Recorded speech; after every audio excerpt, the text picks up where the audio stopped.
వర్షాకాలం వచ్చింది.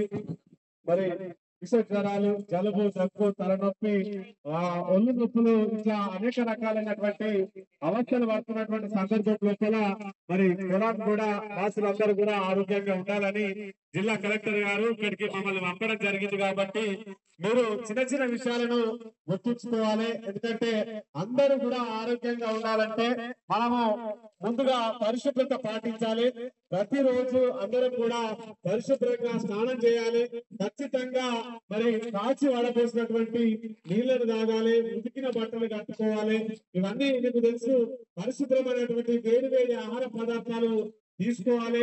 ఎక్కువగా ఈ యొక్క సీజన్ లోపల మరి మాంసాహారాలు ఎక్కువగా తీసుకోకుండా ఉన్నట్టయితే మనము ఆరోగ్యంగా ఉంటాం, అనారోగ్య బారిన పడము. కాబట్టి ఈ విషయాన్ని మీరు గమనించాలని కోరుకుంటూ, ఎందుకంటే ఈగలు దోమలు ఎక్కువగా ఉంటాయి కాబట్టి ఖచ్చితంగా దోమతెరలను వాడాలి. ఖచ్చితంగా ప్రతిరోజు మరి చిన్నపిల్లలు, పెద్దవాళ్ళందరూ కూడా స్నానం చేయాలి. భోజనానికి ముందుగా ఖచ్చితంగా సబ్బుతోని చేతులు మోచేతుల వరకు కడుక్కోవాలి. మరి ఆరు బయట మలమూత్ర విసర్జన ఎవరు చేయొద్దు. అందరూ కూడా మరి ఖచ్చితంగా మరుగుదొడ్లను కట్టుకోవాలి, దాన్ని ఉపయోగించాలి. ఆరు బయట మలమూత్ర విసర్జన చేయకూడదు.